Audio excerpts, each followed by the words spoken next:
नमस्कार दोस्तों, आज की इस नई वीडियो में आपका स्वागत है। भाग 10 भगवत गीता में आपका हम स्वागत करते हैं। आज हम बात करेंगे छठा अध्याय भगवत गीता। जो पुरुष कर्म फल का आश्रय न लेकर करने योग्य कर्म करता है वह सन्यासी तथा योगी है। केवल अग्नि का त्याग करने वाला सन्यासी नहीं है तथा केवल क्रिया को त्याग करने वाला योगी नहीं है। हे अर्जुन, जिसको सन्यास ऐसा कहते हैं, सन्यासी ऐसा कहते हैं, उसी को तू योग जान, क्योंकि संकल्पों का त्याग न करने वाला कोई भी पुरुष योगी नहीं होता। योग में आरूढ़ होने की इच्छा वाले मननशील पुरुष लिए योगी का प्राप्ति में निष्काम भाव से कर्म करना ही हेतु कहा जाता है, और योग रूढ़ हो जाने पर उस योग रूढ़ पुरुष का जो सर्व संकल्पों का अभाव है वही कल्याण में हेतु कहा जाता है। जिस काल में न तो इंद्रियों के भोगों में न कर्मों के ही आसक्त होता है, उस काल में सर्व संकल्पों का त्यागी पुरुष योग रूढ़ कहा जाता है। अपने द्वारा अपना संसार समुद्र से उद्धार करने और अपने को अधोगति में न डाले, क्योंकि यह मनुष्य आप ही तो अपना मित्र और आप ही अपना शत्रु है। जिस जीवात्मा द्वारा मन इंद्रियों सहित शरीर जीता हुआ, उस जीवात्मा तो वह अपना ही मित्र है, और जिससे द्वारा मन तथा इंद्रियों के शरीर ही जिया गया है, उसके लिए वह पाप ही शत्रु के सदृश शत्रुता में बरतता है।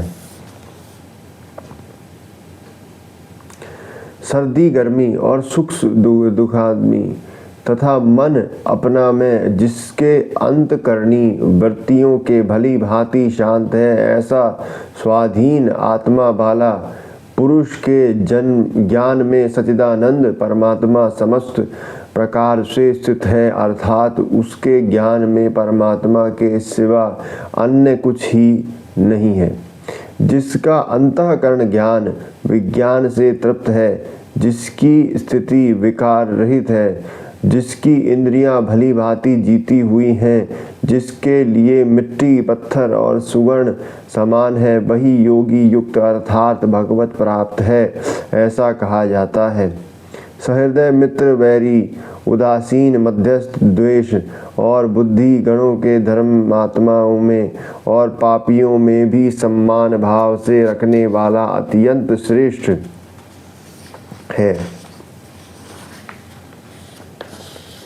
मन और इंद्रियों सहित शरीर को वश में रखने वाला आश्रय रहित और संग्रहित योगी अकेला ही एकांत स्थान में स्थित होकर आत्मा को निरंतर परमात्मा में लगावे।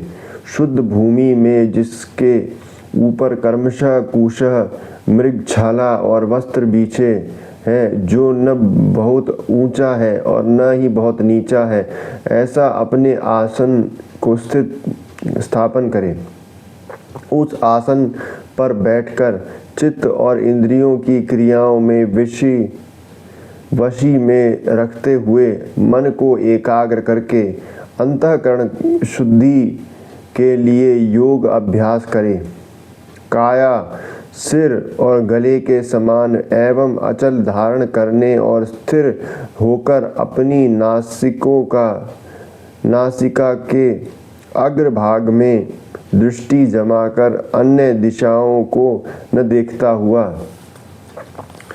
ब्रह्मचारी के व्रत में स्थित भय रहित और भली भांति शांत अन्तः कारण वाला सावधान योगी मन को रोककर मुझमें चित्त वाला मेरे पारण्य होकर स्थित होवे। वश में किए हुए मन वाला योगी इस प्रकार आत्मा को निरंतर मुझ परमेश्वर स्वरूप में लगाता हुआ मुझ में रखने वाला परमानंदी प्रकाश रूप से शांति को प्राप्त होता है।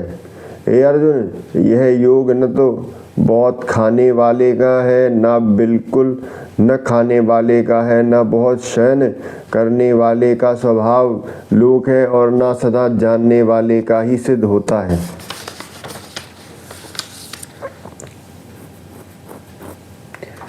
दुखी लोक नाश करने वाला योग यथा योग आहार विहार करने वाला, कर्म योग यथा योग चेष्टा करने वाला, यथा योग सोने तथा जाने वाला ही सिद्ध होता है। अत्यंत वश में किया हुआ चित्त जिस काल में परमात्मा के ही भली भांति स्थित हो जाता है, उस काल में संपूर्ण भोगों में सर्प रहित पुरुष योग युक्त है। और ऐसा कहा जाता है कि जिस प्रकार वायु रहित स्थान में स्थित दीपक चलायन नहीं होता, वैसे ही उपमा परमात्मा को ध्यान में ले लगे हुए योगी के जीते हुए चित्त की कही गई है। योग के अध्याय में से निरुद्ध चित्त जिस अवस्था में उपराम हो जाता है, और जिस अवस्था में परमात्मा को ध्यान में शुद्ध हुए सूक्ष्म बुद्धि द्वारा परमात्मा को साक्षात करता हुआ सच्चिदानंद परमात्मा को ही संतुष्ट रहता है।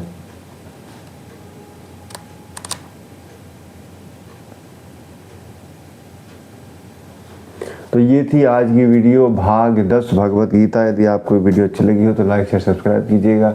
मैं आपसे मिलता हूँ अगली वीडियो में, तब तक के लिए शुक्रिया।